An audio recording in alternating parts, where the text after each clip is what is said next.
Welcome to another episode of Eagle Rock Hi-Fi. We missed one episode last week due to the record show that we did in Calgary last week.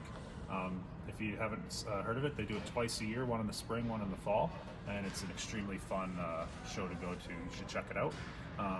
Today is May the 4th, so we're going to recommend, I'm going to talk about a couple records, one of them being Star Wars, and I hope you like the episode. This is our cool album segment, and today, because it's May the 4th, I'm recommending Star Wars Saga, or the music from the Star Wars Saga soundtrack. Album, music from the Star Wars Saga. This specific one is performed by the City of Prague's Philharmonic Orchestra. The music is composed by John Williams, who makes the music for the movies. This album actually, it doesn't have all the music from all six movies. It's got a selection from each one. It's got 4 tracks from the movies 1, 4, and 5, and then it's got 1 track each from 2, 3, and 6. It's one of the highlight ones that people really like is Duel of Fates. I'm going to show you the record here a little bit as well, or the sleeve. There's a few that actually have come out from the Philharmonic or the Prague's Philharmonic Orchestra, but this one is my personal copy, and it's. I really like it. I'm a Star Wars fan. That's why we're doing this on May the 4th. And it's just a really great album. I really like the selection that they have picked for this album. And they've really got these really cool records, or the LPs as well, the vinyls themselves. They call it translucent red. I like to call it Sith red, of course. But it's just... the albums look really cool as well, and so it's really nice when you have them spinning on the turntable. It's a really great sounding album. I believe the pressings were from the Czech Republic and Slovakia, and this was released in 2023. Just a really good album to listen to if you're a Star Wars fan. But I really think this is a cool album. This is our recommended album segment, and the album I'm recommending today is Stevie Ray Vaughan and Double Trouble's Texas Flood. Texas Flood by Stevie Ray Vaughan and Double Trouble. It's an album I actually picked this up from that record show I mentioned at the intro there. We had a copy in the store before, and I really liked the album listening to it. So when I found one at the show, I had to have it. This is a 1983 Canadian pressing. This specific one is in great condition. I really love it. It's a really good soundtrack through and through. There's I think there's 10 tracks on it. 4 of them are covers from other artists, but the other 6 were all made by Stevie Ray Vaughan. It's actually their debut album. It released on June 13th, 1983. It's like a blues rock album, and it's actually one of the first blues rock albums that I've really enjoyed, so I was really happy to get a copy of it for myself. A few of the highlighted tracks on there that the most popular ones, Love Struck Baby, Pride and Joy, really popular songs. My personal favorite's actually the very last track called Lenny. It's just the guitar work throughout the track. It's kind of like an outro for the album, but it's I just love how the guitar sounds throughout that track.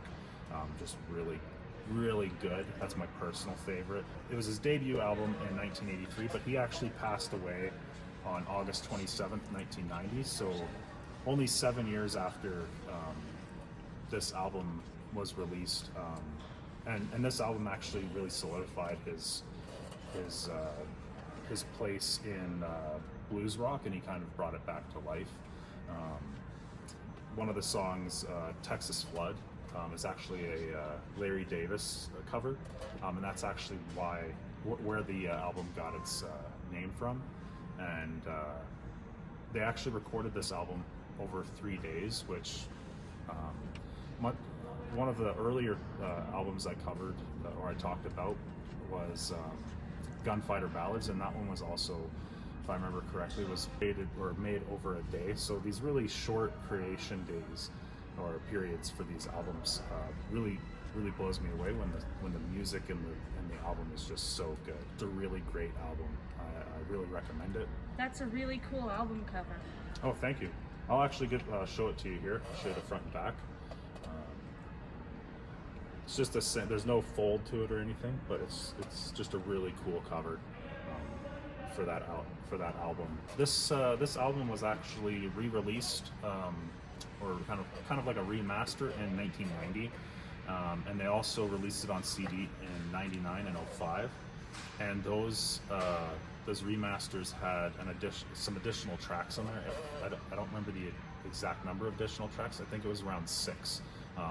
That included some live shows as well. So if you get a chance to listen to those updated records or CDs, they're really good to listen to as well. This is our featured equipment segment, and today I'm going to review the Oracle Delphi Mark V.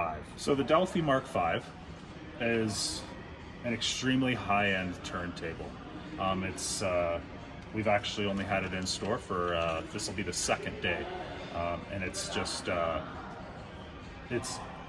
didn't actually see it the day we got it. I came in the next day, and I knew it was going to be sitting in here, and I knew it was going to look really cool, but it still just blew me away. I love the brass gold suspension system on it and everything. It's just, you look at it and you know it's high end. It's extremely well built by Oracle. I don't know how many production numbers or the production numbers on these ones, but they're not very high. They were built in the 1990s to 2000s. There's not specific dates that you can find. It's kind of hush hush, but it's a very heavy turntable. I haven't actually picked it up because I don't want to drop it or anything. It's extremely expensive, but it's got a marble base to it, and I believe the platter itself is about 7 pounds. There's a 3-pound counterweight on it somewhere as well. It's got 3 dual rod suspension rods on it, and you can kind of see it in motion here. It's super sensitive. It can really, it's really good at getting rid of any vibrations that are put through like a table or something like that. There's also at the time it had a newer AC synchronous motor in it. It's actually belt driven underneath the platter here, but it's got I believe it was a German Berger Lauer. I don't know how to spell it or say that last name or that last word, but it was new technology at the time, and I believe it's an 8-volt AC motor, and it actually has some internal electronics built in with Oracle, from Oracle, that at the beginning when you turn it on, it has a high torque, and then once it gets up to speed, it smooths down for that, or it lowers its torque to provide a smoother motion, because it doesn't need, just during startup, it really just needs to move that 7-pound platter. It's also got 7 mechanical filters around or from the motor to the belt, or through to the platter. So it gets, all those filters are just to lessen any vibrations that you get from the motor to the platter, and then into the stylus. So they took made a lot of effort in getting rid of any vibrations from this motor into the platter, and I think that's why they also used the belt drive system, just to really get rid of that vibration. It also came with a optional turbo power supply. I don't believe this one has that turbo power supply, but it's if I remember correctly, it added that extra power just throughout when playing it, but I can't remember the exact specifics. We don't have that turbo, so I can't exactly test that out to figure out its exact function. But it's just really, it's super high end, really hi-fi. It's really cool. I'm going to talk about some of the specifics on it, such as the tone arm and the stylus here in a moment. It's actually got a two-piece platter. It's got an acrylic top and an aluminum hub. Moving on from the body, but my last note just being it's absolutely beautiful. So you should get some close-ups of just the suspension and all that. Like even Even the platter clamp here is just, you know, really, really elegant looking. And even so these two here, if I hit 33 here, it's going to start up. And it starts up pretty quick for a belt drive. And then when you're done with it, you turn it off, because this is a fully manual turntable as well. So you have to put the arm on, you have to take it off, or else it'll just spin forever. But I'm going to start talking about the tone arm now. The tone arm is an SME 345, which I believe is an Oracle tone arm. I can get into a lot of specifics on the materials and stuff that are made from it. If you want to come get a look at this tone arm here. So it's got the balance and a lot of adjustability in it. It's actually designed for a wide range of turntables, but it's really high-end, designed around detailed and transparent sound to make music just feel more alive and open. But it's, you know, a really, really good tone arm, and just really well designed, and it really fits the style of this Oracle turntable. And then I'm actually gonna talk about the stylus now as well. It's Nagaoka MP 150 cartridge. It's a nude diamond, what they call a nude diamond stylus. And what that really means is that it's got a very tiny raw diamond on the end there, which is just it's really made for high-end sound clarity and details, which it's also a moving magnetic design, but it's paired with everything. It's really just made to provide that clarity, detailed sound that this turntable is really meant to provide. It's just like the whole thing is put together. The tone arm, the cartridge, the suspension, the motor design, all that. It's really meant just to be super high-end, provide super really good hi-fi sound. Can we see a record spin, please? Absolutely, I'll put one on here. So you take this clamp off here. There is a little rubber grommet here. I like to put the grommet on top of the record. I'm gonna grab the Star Wars record we were reviewing a few minutes ago. Put it on the platter there. Put that rubber grommet. And when I'm tightening this down, you don't want to crank it down on there, but I like to hold the platter and the record and just snug it up a little bit. And you'll kind of feel there's a bearing in the top there, so you can kind of feel where it starts to slide away from this body, and that's where I stop.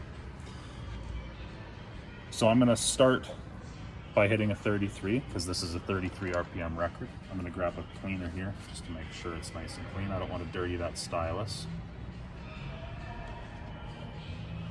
There's a lifter here, so I'm going to lift that because I don't want to drop this stylus. It's just so high end, I don't want to wreck anything. Just going to line it up here and drop it down. Something I like about this design is other turntables, if you hit this down, it'll just drop on some of them. I can drop this fully down and it slowly lowers down. It has a really nice buffer. I'll let you watch that for a minute.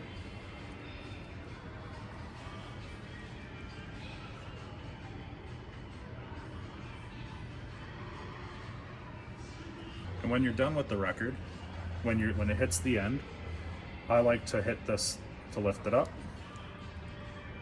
bring it over, and it's got a nice holder clamp here so this doesn't bounce around or anything. And then taking it off is just as simple as holding this record, because if you don't hold the record, I find sometimes the record will actually slide on your acrylic platter there and you might damage your record. But that's how you operate the Oracle Delphi Mark V. So we've come to the end of our video today.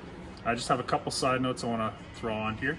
We love cassettes here at Eagle Rock Hi-Fi. We also love local artists. This is a Calgary-based or Calgary area band called Northern Renegades, and they have a new cassette released, which is this really cool orange clear case on it. I love the clear plastic and especially the orange. Just really cool. We're going to actually have one of the band members come in for an interview at some point in the future here. We're just going to give this a good listen to so we can really talk about the music with them. We hope to see you if you're in the area to stop by the store. And we also hope to see you on the channel as well. And please remember to subscribe, and may the 4th be with you.